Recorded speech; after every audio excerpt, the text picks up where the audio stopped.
नमस्कार दोस्तों, मैं हूं रोशन और आप देख रहे हैं प्रिपेयर फॉर नौकरी ऑफिशियल यूट्यूब चैनल। दोस्तों, उत्तर प्रदेश राज्य विद्युत निगम लिमिटेड में बहुत सारे वैकेंसीज का एग्जामिनेशन होने वाला है। जैसे कि असिस्टेंट इंजीनियर का यहाँ पर एग्जामिनेशन 4 और 5 जुलाई को रखी गई है। जेई का फॉर्म भरा रहा है तो इसका भी एग्जामिनेशन होगा और अदर पोस्ट भी हैं जिसका एग्जामिनेशन होने वाला है। तो दोस्तों, जनरल अवेयरनेस के सेक्शन को यहाँ पर इस चैनल के माध्यम से आप लोग मजबूत कर सकते हैं।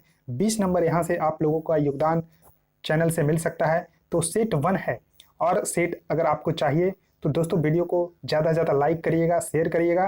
तो मोस्ट एक्सपेक्टेड क्वेश्चन यहाँ पर मैं आपको बताने वाला हूँ, तो आप लोग ध्यान से देखिए। और मेरा दोस्तों हमेशा कहना है कि आप वीडियो अगर देखते हैं तो सिर्फ वीडियो ना देखिए, अपना प्रॉपर नोट्स जो है बनाया करिए और उसको लगातार रिवाइज भी करते रहिए, क्योंकि जीके जो है वो मोस्ट जो है रिवीजन खोजता है। तो इस तरह से आपको ध्यान रखना है दोस्तों। और पीडीएफ इसको मिल ही जाएगी हमारे टेलीग्राम चैनल पे, जिसका लिंक आपको डिस्क्रिप्शन में मिल जाएगा। तो पीडीएफ आपको कुछ समय के बाद मिल जाएगा, लेकिन एग्जाम से पहले जरूर मिल जाएगा। तो इसका ध्यान रखिएगा। कुछ और क्वेरीज है तो इस जीमेल के माध्यम से भी पूछ सकते हैं। और दोस्तों, अगर आप चाहते हैं कि जीके थोड़ा मैं जल्दी कर पाऊँ तो ए सीरीज आप लोगों का डिस्क्रिप्शन में लिंक मिल जाएगा। HAL में जो DT और MT का जो एग्जामिनेशन होने वाला है उसके लिए मैंने 1000 एक्सपेक्टेड क्वेश्चन करवा दिए हैं। ए सीरीज कंप्लीट हो चुकी है। टोटल यहाँ 70 वीडियो है। तो इस सीरीज में 70 वीडियो है, तो इसको आप लोग देख लीजिए साथ में। और ए सीरीज जो यूपी विनल के लिए है वो तो आपको देखना ही है और उसको फॉलो करना है। लेकिन आप जल्दी चाहते हैं तो 1000 क्वेश्चन इस सीरीज के माध्यम से आप लोगों को कंप्लीट हो जाएगा। तो इसका आप लोग का लिंक डिस्क्रिप्शन में मिल जाएगा, इसको जरूर फॉलो कर लीजिएगा। इंपॉर्टेंट है। देखिए, जीके मोर और लेस सभी एग्जामिनेशन में सेम ही रहता है, तो इसको आप लोगों को फॉलो करना है। अब देखिए, पहला क्वेश्चन आपके सामने है कि हु इन्वेंटेड डायनामाइट। तो देखिए, डायनामाइट एक विस्फोटक है और इसका आविष्कार किया था अल्फ्रेड नोबेल ने। तो करेक्ट आंसर यहाँ पर डी होगा। अब देखिए, इन्होंने अपनी वसीयत में लिखा कि जब इनकी मृत्यु हो जाएगी तब जो है एक प्राइज जो है इस हिसाब से जो है देना होगा। तो देखिए, नोबेल प्राइज इन्हीं के नाम पे दिया जाता है।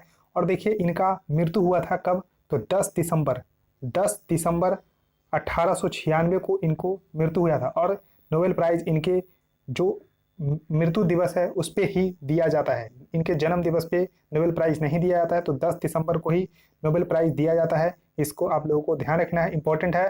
तो डायनामाइट का आविष्कार अल्फ्रेड नोबेल ने किया था, जो कि एक विस्फोटक है।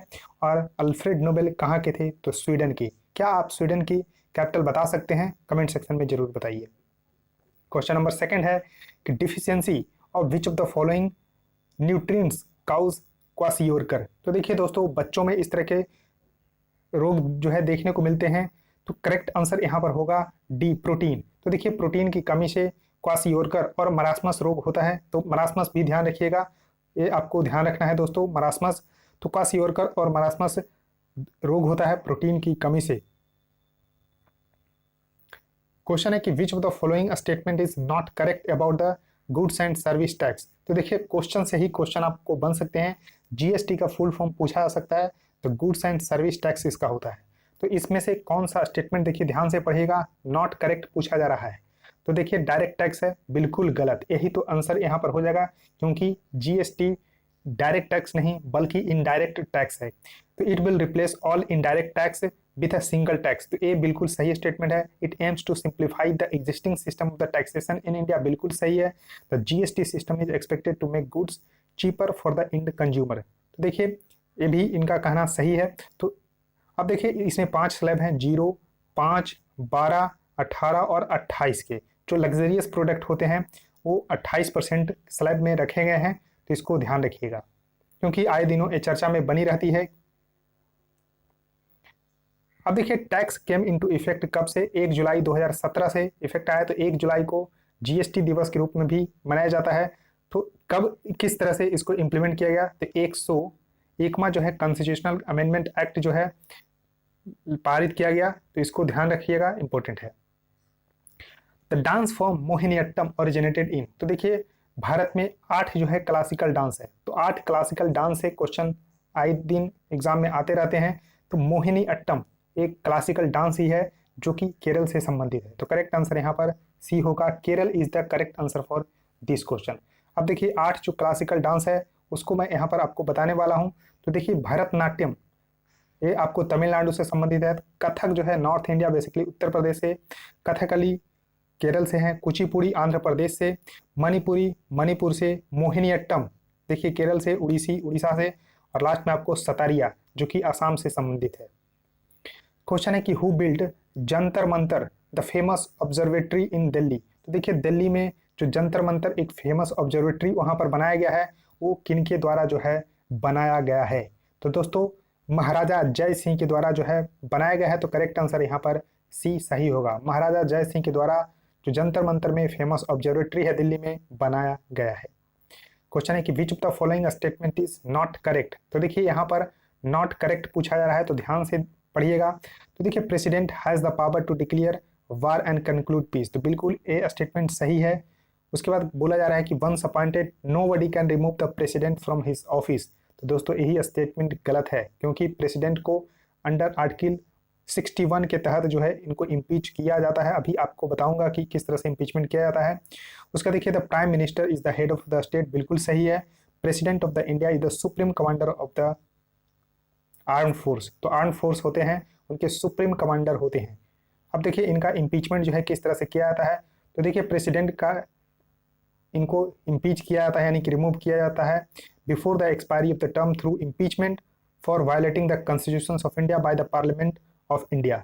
और देखिए प्रोसेस जो दो हाउसेस है उनमें से किसी भी हाउस में प्रोसीड हो सकता है, स्टार्ट हो सकता है, आइदर लोकसभा और Rajya Sabha. The house initiate the process by levelling the charge against the president. The charge are contained in a notice that has to signed by the at least 1/4 of the total member of that house। तो total member जितने हैं तो इस तरह से उनके 1/4 member का sign चाहिए, तब जो है इनिशिएट किया जाएगा इनके इम्पीचमेंट का प्रोसेस। और प्रेसिडेंट को 14 दिन पहले जो है यहाँ पर बताना होगा। तो इस तरह से आपको ध्यान रखिएगा। और जो resolution to impeach the president has to be pass by 2/3 majority of the total member, तो 2/3 मेजोरिटी से पास किया जाता है। तो अंडर आर्टिकल 61 में ऐसा मेंशन है। क्वेश्चन है कि who won the US open women's tournament 2020। तो देखिए टेनिस के जो ग्रैंड स्लैम टूर्नामेंट है उनसे क्वेश्चन जो है बनते रहते हैं। तो आपको मैं बताऊंगा 4 टूर्नामेंट होते हैं ग्रैंड स्लैम के टेनिस के। सबसे पहला होता है ऑस्ट्रेलियन ओपन, फिर आपको फ्रेंच ओपन देखने को मिलता है, फिर विंबलडन और फिर यूएस ओपन। तो ये ध्यान रखिएगा। तो देखिए ऑस्ट्रेलियन ओपन और फ्रेंच ओपन 2021 का हो चुका है, लेकिन जो यहाँ पर यूएस ओपन है वो 2020 का इंपॉर्टेंट है, क्योंकि अभी 2021 का नहीं हुआ है। और विंबलडन 2020 का कैंसिल हो चुका था ड्यू टू कोविड-19, और 2021 का भी हुआ नहीं। तो विंबलडन उतना इंपॉर्टेंट नहीं है, ये आपको लंदन में खेला जाता है, इसको ध्यान रखिएगा। देखिए यूएस ओपन विमेंस टूर्नामेंट 2020 का विजेता थी नाओमी ओसाका। तो करेक्ट आंसर यहाँ पर सी सही होगा। नाओमी ओसाका जापान की प्लेयर है। अब देखिए यहाँ पर जो 3 इंपॉर्टेंट, यहाँ पर विंबलडन क्योंकि हुआ नहीं तो इंपॉर्टेंट अभी नहीं है। देखिए 2020 का यूएस ओपन जो कि 31 अगस्त से लेकर 13 सितंबर के बीच में खेला गया था, 140वां एडिशन था, और हार्ड सरफेस पे देखिए खेला जाता है, हार्ड सरफेस पे, और आपको न्यूयॉर्क में खेला जाता है। और देखिए मेंस जो सिंगल चैंपियन थे डोमिनिक थीम, ये ऑस्ट्रिया के हैं, ऑस्ट्रिया जिसकी कैपिटल वियना है। और विमेन सिंगल नाओमी ओसाका जो है चैंपियन बनी थी। उसके बाद देखिए 2021 का जो ऑस्ट्रेलियन ओपन हुआ 8 से 21 फरवरी 2021 के बीच में 109वां एडिशन हुआ था। और दोस्तों ये हार्ड सरफेस पे खेला जाता है, यानी कि जो ऑस्ट्रेलियन ओपन और यूएस ओपन है वो हार्ड सरफेस पे खेला जाता है, जबकि विंबलडन ग्रास कोर्ट पे और फ्रेंच ओपन जो है क्ले कोर्ट पे खेला जाता है। तो ध्यान रखिएगा। इसके देखिए आपको ऑस्ट्रेलिया में मेलबर्न पार्क में खेला जाता है। तो चैंपियन बने थे नोवाक जोकोविच जो कि सर्बिया के हैं, और नाओमी ओसाका जो कि जापान के हैं। फ्रेंच ओपन देखिए 30 मई से 13 जून के बीच में अभी हाल ही में खेला गया 125वां एडिशन था, क्ले कोर्ट पे खेला जाता है। और क्ले कोर्ट के बादशाह कौन है, तो राफेल नडाल जो कि 13 ग्रैंड स्लैम टूर्नामेंट जो है जीते हैं। और इस साल 2021 में नोवाक जोकोविच ने सेमीफाइनल में राफेल नडाल को हराया था, और नोवाक जोकोविच देखिए चैंपियन बन गए हैं। तो 2021 के जो 2 ग्रैंड स्लैम टूर्नामेंट हुए हैं उनके चैंपियन नोवाक जोकोविच ही बने हैं, चाहे ऑस्ट्रेलियन ओपन हो चाहे फ्रेंच ओपन हो। लेकिन यहाँ पर विमेन सिंगल में इस बार नया चैंपियन मिल गई है, चेक रिपब्लिक की है बारबोरा क्रिजकोवा। बारबोरा क्रिजकोवा जो है चैंपियन बनी है, तो ये भी आपको ध्यान रखना है। अब देखिए क्वेश्चन है कि where is the famous 13th century sun temple also known as black pagoda located. तो देखिए सन टेम्पल को ब्लैक पगोड़ा के नाम से भी जाना जाता है। ये कहाँ पर है? तो कोणार्क में है, उड़ीसा में। ध्यान रखिएगा कोणार्क में है। इस तरह के आपको भव्य जो है मंदिर देखने को मिलता है। क्वेश्चन है कि which country is also known as Nippon. इसको जो है land of the rising sun भी बोला जाता है। तो लैंड ऑफ राइजिंग सन या फिर निपुण किस देश को बोला जाता है? तो दोस्तों इसका करेक्ट आंसर होगा डी, जापान को बोला जाता है, जापान को। और जापान के प्राइम मिनिस्टर अभी हैं योशिहिदे सुगा। योशिहिदे सुगा जो है प्राइम मिनिस्टर अभी जापान के हैं, तो ध्यान रखिएगा। और जापान की जो कैपिटल है टोक्यो है, और टोक्यो में ही 2020 का जो ओलंपिक होने वाला है 2021 में, वो होने वाला है, तो ध्यान रखिएगा। क्वेश्चन है कि who won the Nobel peace prize for the 2020। तो देखिए 2020 का नोबेल प्राइज, देखिए पहले क्वेश्चन में मैंने करवाया था नोबेल प्राइज जो है अल्फ्रेड नोबेल के जो है याद में दिया जाता है उनके मृत्यु दिवस पे। तो 2020 का जो नोबेल पीस प्राइज है, तो देखिए पीस प्राइज जो है नॉर्वे की कैपिटल ओस्लो में दिया जाता है, ये आपको ध्यान रखना। बाकी सब जो है नोबेल प्राइज स्वीडन में दिया जाता है। तो देखिए 2020 का जो नोबेल पीस प्राइज है वर्ल्ड फूड प्रोग्राम को दिया गया है, तो ध्यान रखिएगा वर्ल्ड फूड प्रोग्राम। अब देखिए किस लिए दिया गया है? For its effort to combat hunger, for its contribution to bettering condition for the peace in conflict affected area, and for acting as a driving forces to prevent the use of the hunger as a weapon of war and conflict।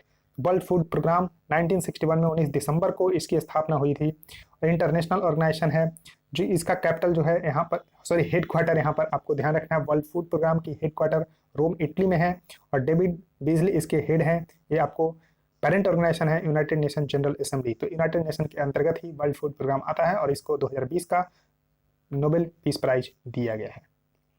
Question है कि when did the constituent assembly meet for the first time.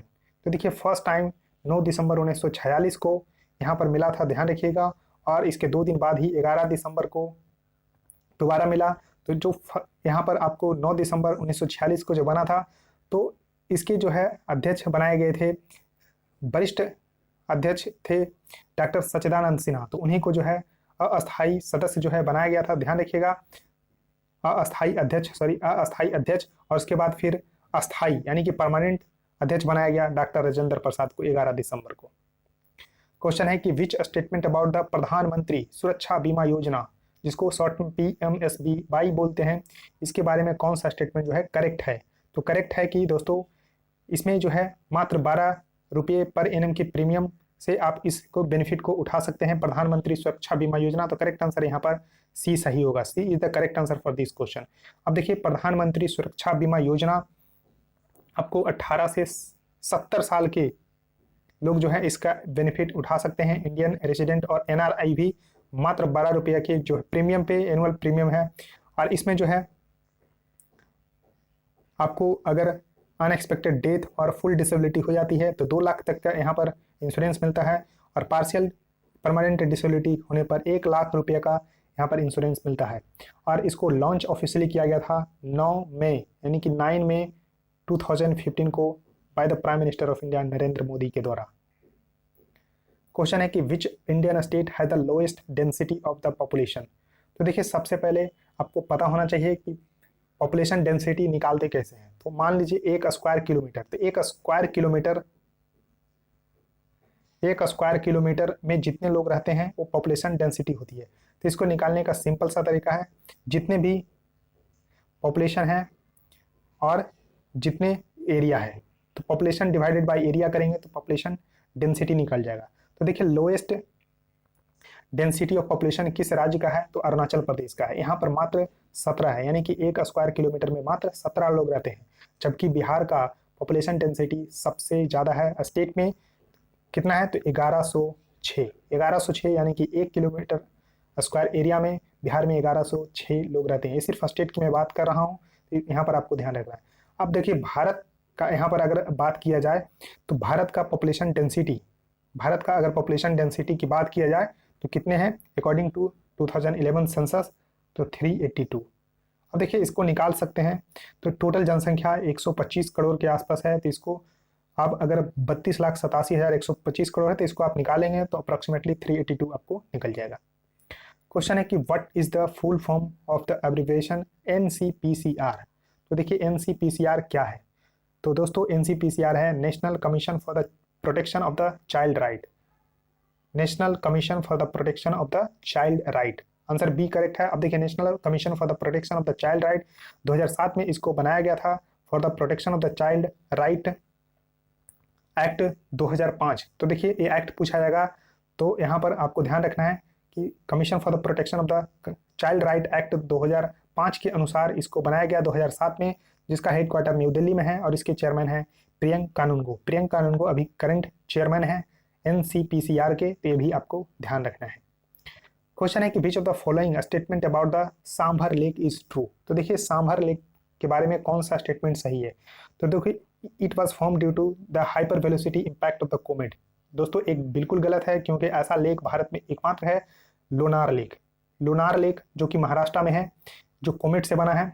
It is the largest inland salt lake in India. तो दोस्तों यही answer बिल्कुल सही है कि largest inland salt lake India में है सांभर लेक, जो कि कहाँ पर है, तो राजस्थान में है। राजस्थान में सांभर लेक है, ये आपको ध्यान रखना है। लेकिन लार्जेस्ट जो है साल्ट वाटर लेक इंडिया में पूछा जाए, देखिए इनलैंड है तो इनलैंड में सांभर लेक है, लेकिन लार्जेस्ट साल्ट वाटर लेक अगर इंडिया में पूछा जाए तो है चिल्का लेक। चिल्का लेक जो कि उड़ीसा में है, ये आपको ध्यान रखना है, तो इंपॉर्टेंट है। दोस्तों इस वीडियो में इतना ही रखता हूँ। आई होप आपको इस सीरीज बिल्कुल पसंद आएगा, तो जरूर लाइक कर दीजिएगा। वीडियो को अपने दोस्तों के साथ देखिए, जितना शेयर कर सकते हैं करिए, और चैनल को सब्सक्राइब करके बेल आइकन को प्रेस रखिए। सो थैंक यू गाइस, इस वीडियो में इतना ही।